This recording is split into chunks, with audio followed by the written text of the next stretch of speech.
Hello students, you are welcome to Stanford English classes. I am R. Saxena.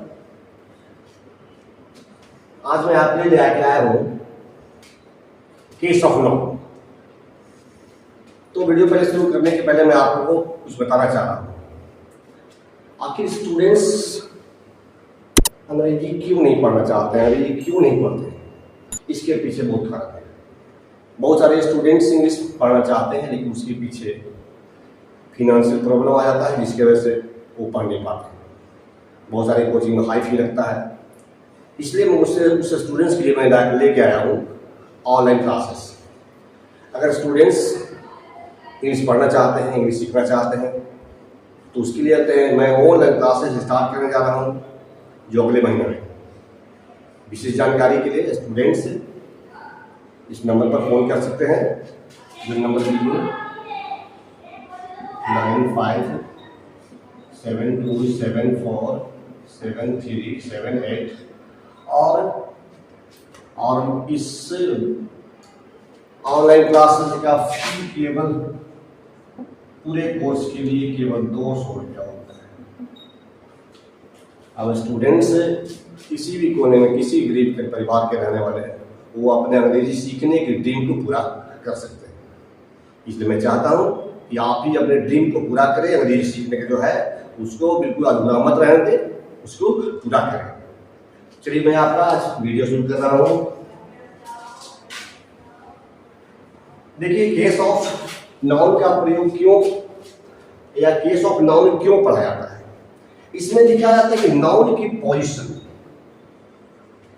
Noun की स्थिति के बारे में बताता है। यानी what is the position of noun, noun की पोजीशन बताता है। अब इसमें देखिए नाउन किस किस पोजीशन में होता है, इसलिए इसके पहले आप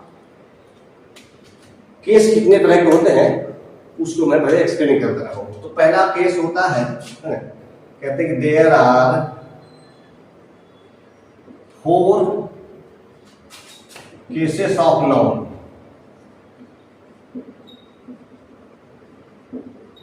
ओके, नाउ फर्स्ट है नॉमिनेटिव केस। नॉमिनेटिव केस, इसको हम सब्जेक्टिव केस भी कहते हैं। दूसरा बोलते हैं ऑब्जेक्टिव केस।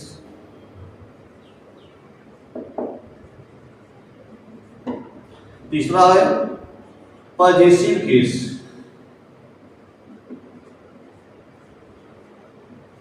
और फोर्थ होता है डायटिव केस होता है, डायटिव केस।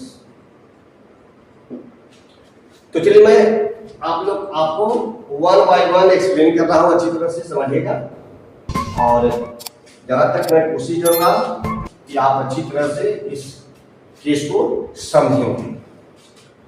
तो देखिए, चलिए पहले बोलते हैं नॉमिनेटिव केस। इसका दूसरा नाम है सब्जेक्टिव केस। नॉमिनेटिव केस को हम लोग सब्जेक्टिव केस क्यों कहते हैं, इसके बारे में बता देता हूं। देखिए, इसको हिंदी में कहते हैं कर्ता कारक। कर्ता कारक तो कैसे, इसमें इसके केस का काम होता है, केस का हिंदी होता है कारक। तो कर्ता कारक यानी इसका मतलब it function, it functions as subject. तो सेंटेंस के रूल के अनुसार से सब्जेक्ट, वर्ब और ऑब्जेक्ट, ये होता है सेंटेंस का पैटर्न।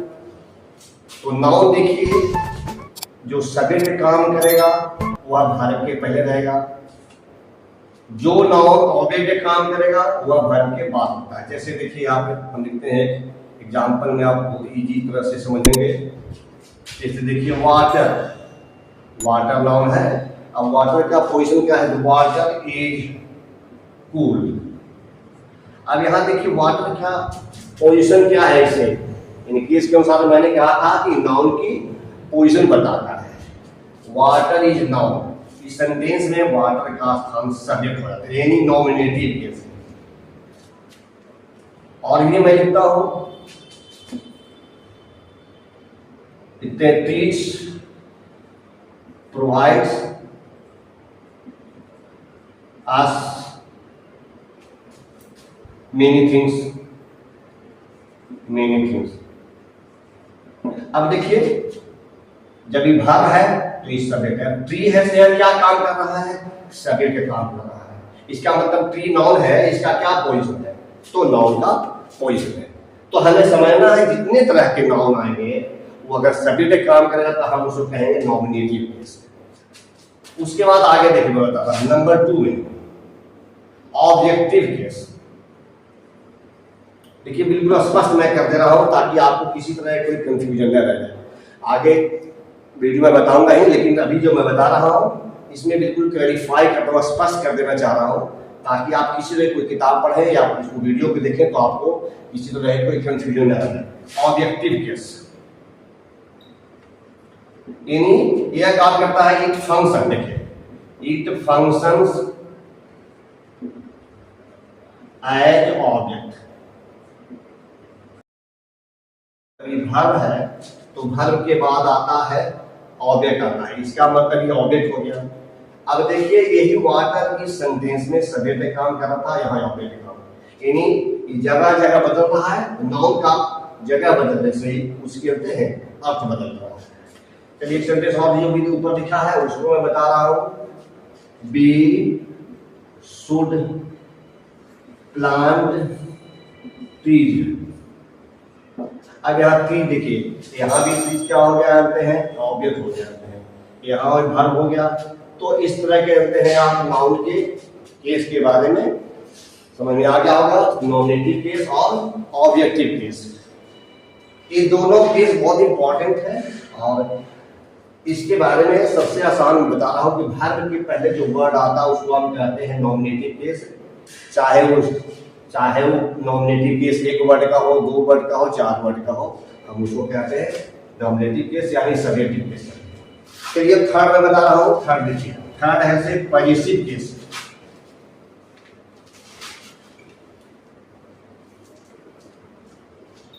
थर्ड है से positive case. Positive case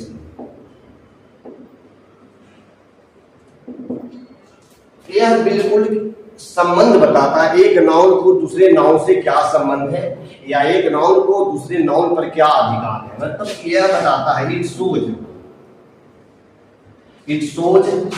position, संबंध, position and authority to other noun. तो ये बताता है कि पॉजिटिव केस एक नाउन को दूसरे नाउन से क्या संबंध है या एक नाउन को दूसरे नाउन पर क्या अधिकार है, इस तरह के बताता है। चलिए मैं एग्जांपल बता रहा हूं, थोड़ा सा इजी में देखिएगा कि राम्स कार इज कॉस्टली। अब देखिए राम का कार, देखिए राम भी नाउन है, कार भी नाउन है। अब ये दोनों का एक दूसरे से संबंध है, कार पर राम का अधिकार है, तो ये बता रहा है। अब एक और ध्यान से देखिएगा कि वर्ब के पहले मैं बताया हूं आपको सेंटेंस में, पहले मैं वीडियो में बताया सेंटेंस का कि वर्ब के पहले जितने वर्ड होता है वो सब सब्जेक्ट। इसका मतलब है कि यह दोनों अंतर है मिलकर के यह सब्जेक्ट काम कर रहा है। अब देखिए पॉजिटिव 2 तरह के बनाया जाता है।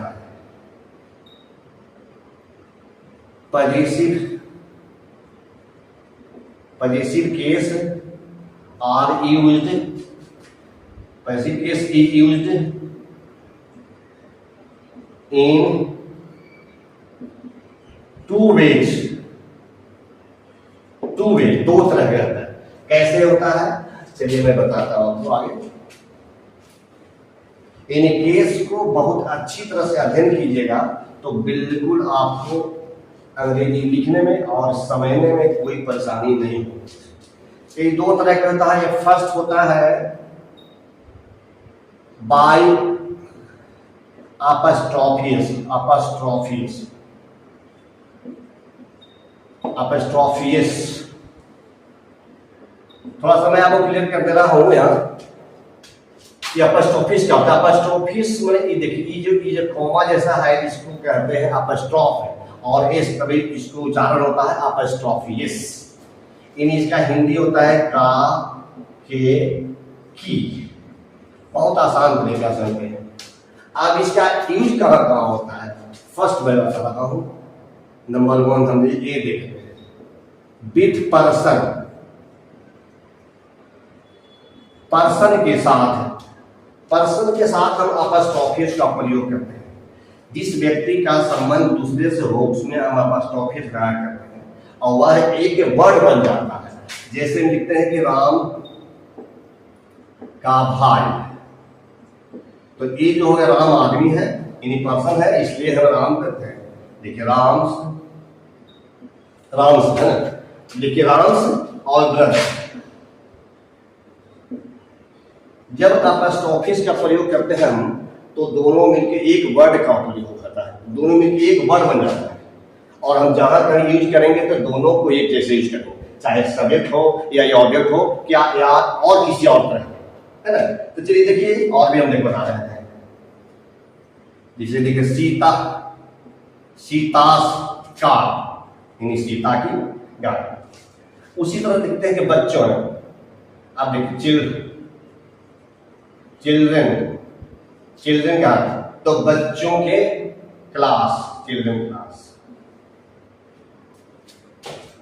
तो इस तरह करते हैं। और इसमें एक टॉपिक देखिए बता रहे हूं, अगर किसी नाउन, जो नाउन होता है सिंगुलर और प्लूरल दोनों होता है, तो सिंगुलर का संबंध जानते हैं नाउन से हो, तो बिल्कुल अपस्ट्रोफियस का केवल प्रयोग करेंगे।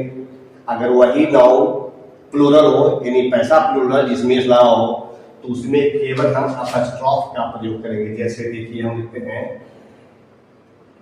हैं गर्ल्स, गर्ल्स, इसमें पहले से एस लगा हुआ है, यानी लड़कियों का, गर्ल्स और अपस्ट्रोफ लगा देते हैं, तो लड़कियों का क्लास, यानी होगा लड़कियों का क्लास का वर्ग। यानी प्लूरल है, इसमें एस लगा हुआ है, इसीलिए केवल अपस्ट्रोफ लगाया है। उसीलिए हम एक और बनाते हैं शिक्षक, टीचर्स, टीचर्स, शिक्षकों है, यानी इसमें टीचर्स, देखिए टीचर्स एस लगा हुआ है। जब एस लगा हुआ है तो हम केवल इसमें अपस्ट्रोफ का प्रयोग करेंगे। और टीचर्स थॉट, शिक्षकों का विचार, इसका होगा शिक्षकों का विचार, शिक्षकों का विचार। तो मैं समझता हूं कि आप बहुत अच्छी तरह से समझ गए होंगे, और अपने कमेंट बॉक्स में लिखिएगा किसी भी प्रॉब्लम हो तो आगे मैं बताऊंगा नेक्स्ट वीडियो में।